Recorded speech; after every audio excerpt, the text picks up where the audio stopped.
imagine un instant que rien de ce que vous faites n'est réellement séparé du reste du monde, que vos pensées, vos émotions, même votre façon de parler influencent tout ce qui vous entoure. Restez avec moi jusqu'à la fin, car je vais vous partager quelque chose qui pourrait transformer votre manière de vivre. Une méthode simple pour intégrer cette loi spirituelle dans votre quotidien. Aujourd'hui, je veux vous parler d'une vérité profonde, d'une loi que les sages enseignent depuis des milliers d'années, la loi de l'unité. Nous ne sommes pas séparés, nous faisons partie d'une même conscience, d'un même courant d'énergie. Et comprendre cela ne vous apporte pas seulement la paix, cela vous redonne du pouvoir. Dans les prochaines minutes, vous allez découvrir pourquoi cette loi agit déjà dans votre vie, que vous en soyez conscient ou non, et surtout, comment l'utiliser à votre avantage pour vous sentir plus connecté, plus apaisé, plus aligné avec qui vous êtes vraiment. Et maintenant, voyons ensemble ce qu'est exactement cette loi et pourquoi elle pourrait bien être la clé que vous cherchiez. Et maintenant que tu es encore là, c'est que quelque chose en toi a reconnu que ce message te concerne. Ce n'est pas un hasard. Ce n'est jamais un hasard. Ce que tu vas entendre maintenant, ce n'est pas une définition intellectuelle. C'est un rappel, une clé simple mais puissante. Alors ouvre bien ton esprit et surtout ton cœur. La loi de l'unité repose sur une idée aussi simple que profonde. Nous sommes tous reliés, pas symboliquement, pas émotionnellement, mais énergétiquement, fondamentalement, réellement. Chaque être vivant, chaque pensée, chaque émotion, chaque atome fait partie d'un tout, un champ d'énergie unique, intelligent, vivant, dans lequel nous évoluons tous. Ce que tu fais aux autres, tu te le fais à toi-même. Ce que tu refuses en toi, tu le rejettes chez les autres. Ce que tu guéris en toi, tu contribues à le guérir autour de toi. Ce n'est pas seulement une idée spirituelle, c'est aussi ce que commencent à confirmer des physiciens quantiques comme David Bohm ou Nassim Haramein lorsqu'ils parlent d'un univers interconnecté, d'un champ unifié, d'un tissu invisible qui relie toutes choses. Et si cette loi est si essentielle, c'est parce qu'elle transforme ton regard. Elle t'invite à sortir de la séparation, du moi contre les autres, pour entrer dans un espace de cohérence, de solidarité et surtout de vérité intérieure. Tu n'es pas une île, tu n'es pas seul, tu es une cellule dans le grand corps vivant de l'univers. Et maintenant que tu as saisi cette idée, tu vas voir comment de grands sages, maîtres et penseurs ont décrit cette loi, chacun à leur façon, mais toujours avec la même essence. Ce que tu vas entendre dans la prochaine section pourrait te faire dire « Mais comment ai-je pu l'oublier ?» Prépare-toi à entendre des voix venues de très loin, mais qui, étrangement, résonnent en toi, comme si elles parlaient de ton propre cœur. Ce que je vais partager maintenant, ce ne sont pas des croyances, mais des échos d'une vérité universelle, des mots transmis à travers les siècles par des sages, des philosophes, des maîtres spirituels. Tous, chacun à leur manière, ont pointé dans la même direction, celle de l'unité. Lao Tzu, dans le Tao Te Ching, écrivait « L'homme suit la terre suit le ciel suit le Tao, et le Tao suit ce qui est. Tout est cycle, tout est relation, rien n'est isolé. Pour lui, celui qui vit en harmonie avec le Tao vit en paix avec le monde, car il reconnaît qu'il en fait pleinement partie. » Bouddha enseignait que la souffrance vient de l'illusion de la séparation, que croire que « je » est distincte de « toi », que l'intérieur est séparé de l'extérieur, est la racine de nos conflits intérieurs. En méditant, on ne cherche pas à fuir le monde, mais à se dissoudre dans cette conscience universelle qui est en tout. Jésus, quant à lui, disait « Ce que vous faites au plus petit d'entre vous, c'est à moi que vous le faites. » Ce n'était pas une simple métaphore. Il parlait de cette réalité profonde où l'autre est toi. Aimer son prochain comme soi-même, c'est reconnaître qu'au fond, il n'y a pas de prochain, il n'y a que le soi, démultiplié sous des milliards de visages. Les traditions chamaniques parlent de la terre comme une mère et de chaque être comme un frère ou une sœur. Chez eux, l'homme n'est pas au-dessus de la nature, mais un maillon sacré dans un tissage vivant. Toucher un arbre, c'est se relier à soi. Blesser un animal, c'est se blesser soi-même. Et dans notre époque moderne, des auteurs comme Deepak Chopra nous rappellent que l'univers est un champ de conscience, et tu en es l'expression unique. Eckhart Tolle insiste sur le fait que, derrière chaque forme, il y a la même vie, le même silence, la même présence.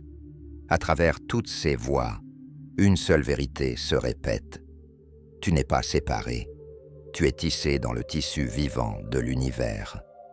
Et c'est à partir de cette reconnaissance que commence la vraie transformation. Mais comment cette loi agit-elle concrètement dans ta vie de tous les jours? Comment voir ses effets dans ton quotidien, tes émotions, tes relations? C'est ce que nous allons explorer maintenant. Prépare-toi à te reconnaître dans des exemples simples, mais profonds. Et si je te disais que tu vis déjà la loi de l'unité, sans même t'en rendre compte? Pas besoin d'être moine, ni de vivre en pleine forêt pour en faire l'expérience. En réalité, chaque jour, à travers de petits gestes, cette loi agit dans ta vie. Elle s'exprime à travers des détails subtils, des émotions, des réactions que tu ressens sans toujours les comprendre pleinement. Par exemple, as-tu déjà ressenti de la joie simplement parce qu'un inconnu t'a souri dans la rue? Ce n'était pas ton ami, ce n'était pas quelqu'un que tu connaissais, mais son regard t'a touché, comme si un lien invisible s'était établi. C'est la loi de l'unité, en action. L'énergie de l'autre te traverse et ton cœur répond.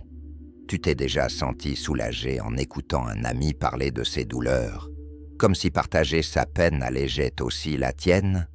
C'est parce que ce que l'autre exprime entre en résonance avec quelque chose en toi.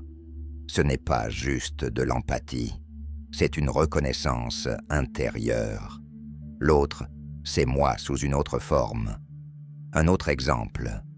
Lorsque tu regardes un film, pourquoi pleures-tu pour un personnage fictif? Pourquoi ris-tu avec lui? Parce que tu te reconnais en lui. Même à travers un écran, tu ressens cette interconnexion profonde. Et ce lien se manifeste aussi dans ce que tu déranges. Tu juges quelqu'un de colérique. Peut-être y a-t-il en toi une colère non exprimée. Tu critiques une personne pour sa fragilité. Peut-être refuses-tu de voir ta propre vulnérabilité. Ce que tu combats dehors est souvent le reflet d'un combat intérieur. Même ton corps te le montre. As-tu remarqué comme être entouré de personnes anxieuses te rend nerveux? Ou comme tu te sens plus serein en présence de quelqu'un de calme? L'énergie est contagieuse, car elle circule entre nous en permanence. Nous sommes des antennes vivantes, branchées au même réseau. Et cela va plus loin. Quand tu fais du bien à quelqu'un, même en silence, même sans qu'il le sache, tu sens une forme de satisfaction, de paix, parce que donner et recevoir deviennent la même chose quand on comprend qu'il n'y a pas de séparation. Et dans le quotidien, cela peut ressembler à cuisiner pour ta famille, avec amour, et ressentir que tu te nourris toi aussi. Pardonner une offense et te libérer d'un poids que tu portais inconsciemment. aider un inconnu sans attendre de retour, mais sentir que l'univers te sourit en retour. Et même dans le conflit, cette loi agit. Par exemple, tu es en colère contre un collègue, pose-toi cette question. Qu'est-ce qu'il réveille en moi que je ne veux pas voir? C'est peut-être une blessure d'enfance, une peur de ne pas être respecté, ou une ancienne mémoire non guérie. L'autre devient ton miroir. Plus tu observes la vie sous ce prisme, plus tu deviens libre. Libre de choisir tes pensées, tes actions, tes réactions. Libre d'aimer sans condition. Libre de comprendre que ce que tu fais aux autres te revient toujours sous une autre forme. Voilà pourquoi intégrer cette loi dans ta vie n'est pas un luxe spirituel, c'est une nécessité humaine. Car dans un monde où l'on croit de plus en plus à la séparation, s'ouvrir à l'unité, c'est se reconnecter à ce qui guérit, ce qui élève, ce qui rassemble. Et maintenant que tu as vu à quel point cette loi agit en silence dans ton quotidien, il est temps d'aller encore plus loin. Dans la prochaine section, tu vas découvrir les conséquences concrètes. Pourquoi ignorer cette vérité peut t'éloigner de toi-même? Et comment l'appliquer en conscience peut déclencher une véritable transformation intérieure. Et maintenant que tu as reconnu les signes de cette loi dans ta propre vie, pose-toi une question simple, mais puissante.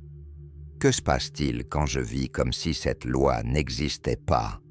Et à l'inverse, que pourrait-il arriver si je choisissais de l'appliquer consciemment chaque jour? Ce contraste entre l'oubli et la conscience peut transformer radicalement ton expérience de vie. Ignorer la loi de l'unité, c'est vivre dans la séparation. C'est penser « moi d'abord ». Les autres ne me concernent pas. Je dois me protéger. Personne ne me comprend. Et cette posture, souvent inconsciente, te coupe peu à peu de l'essentiel. La paix intérieure, la compassion, la fluidité dans tes relations. Et cette sensation profonde d'appartenance. Quand tu oublies que tu es relié au monde, tu luttes plus, tu te sens seul, tu portes tout sur tes épaules.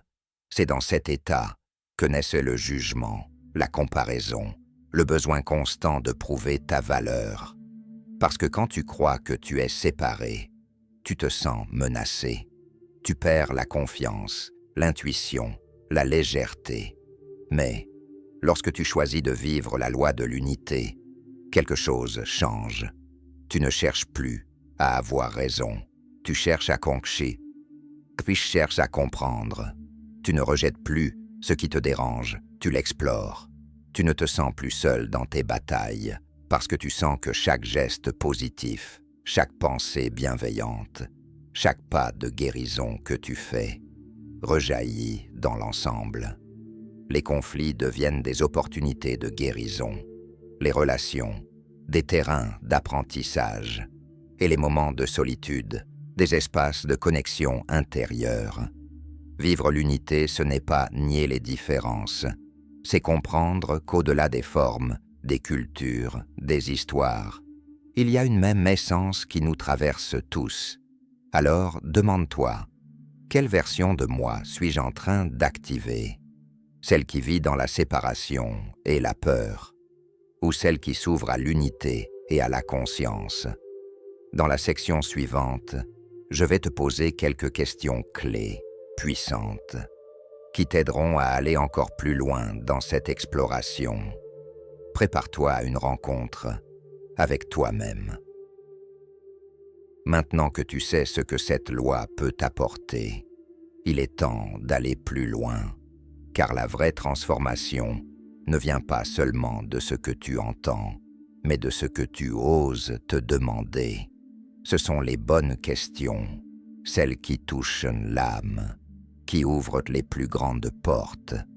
Alors laisse-moi te poser quelques questions, pas pour y répondre tout de suite, mais pour les laisser résonner en toi, comme des graines de conscience, quand tu regardes les autres dans la rue, dans ta famille, au travail. Les vois-tu comme des étrangers ou comme des reflets d'un même, tout dont tu fais partie? Quand quelqu'un te dérange, te blesse ou te critique, crois-tu que cela vient seulement de lui? Ou y aurait-il quelque chose en toi qui cherche à se faire entendre? Et quand tu te regardes dans le miroir, vois-tu un être séparé, perdu, seul dans un monde chaotique, ou un fragment vivant d'une intelligence infinie qui cherche à s'exprimer à travers toi? Demande-toi aussi, est-ce que je prends le temps chaque jour de me relier, de respirer avec conscience, d'honorer le vivant en moi et autour de moi? Ou est-ce que je vis en mode automatique, coupé de moi, des autres, de l'instant présent? Ces questions ne sont pas là pour te juger, elles sont là pour t'éveiller, car en toi, il y a déjà les réponses. Elles dorment peut-être sous des couches de peur, de contrôle, de protection, mais elles sont là, vivantes, prêtes à émerger. Et si tu prends ne serait-ce qu'une de ces questions, et que tu l'écris, que tu médites dessus, que tu l'habites, tu verras des choses changer. Pas à l'extérieur d'abord, mais à l'intérieur. Et c'est là que tout commence. Et justement, dans la prochaine section, je vais te proposer des pratiques concrètes, simples, mais puissantes, pour vivre cette loi au quotidien. Car il ne suffit pas de comprendre.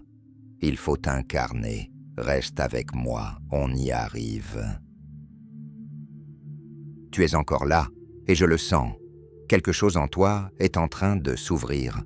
Peut-être doucement, peut-être avec prudence, mais ça s'ouvre.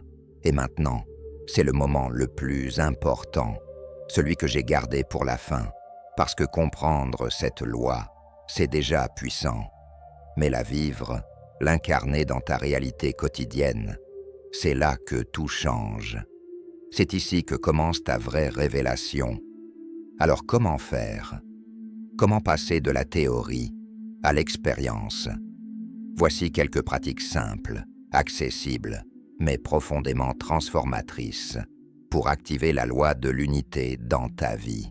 Commence par l'intention. Chaque matin, avant même de regarder ton téléphone, pose-toi cette phrase. Aujourd'hui, je choisis de me rappeler que je suis connecté à tout ce qui vit. Rien que cette pensée aligne ton esprit à une vibration d'unité. Ensuite, pratique l'écoute consciente. Quand quelqu'un te parle, ne pense pas à répondre. Ressens. Vois la personne, non pas comme un rôle, collègue, ami, inconnu, mais comme un être vivant, traversé par les mêmes émotions que toi. Cela crée une vraie présence. Observe tes jugements. Chaque fois que tu critiques quelqu'un mentalement, demande-toi, et si cette personne était un miroir, qu'est-ce que je rejette là, que je n'ai pas encore accepté en moi?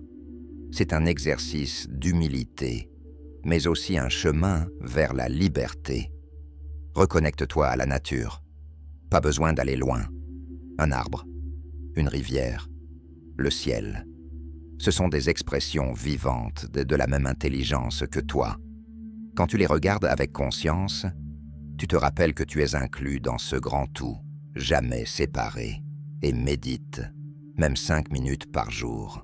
Assieds-toi, ferme les yeux, et répète intérieurement « Je suis, tu es, nous sommes un ».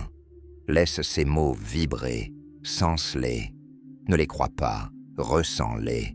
Enfin, choisis un acte d'unité par jour, un geste gratuit, un merci sincère, un pardon, une main tendue, un sourire. Ce sont ces petites graines d'unité qui, plantées chaque jour, transforment un monde. Voilà, tu sais maintenant. Tu ne peux plus faire semblant de ne pas savoir. Mais c'est une bonne nouvelle, parce que cela veut dire que tu peux changer ta manière de vivre dès aujourd'hui. Et si tu veux aller plus loin, je t'invite à explorer les autres vidéos de ma chaîne. Tu y découvriras comment le pouvoir des mots agit sur ton corps et ton énergie, pourquoi la méditation transforme ton esprit en profondeur, et comment chaque hémisphère de ton inconscient peut s'harmoniser pour révéler ton plein potentiel. Abonne-toi, partage, laisse un commentaire, mais surtout, vis cette vérité. Tu n'es pas seul, tu n'es pas coupé, tu es un avec tout ce qui est, et ça, c'est le début de ta vraie puissance.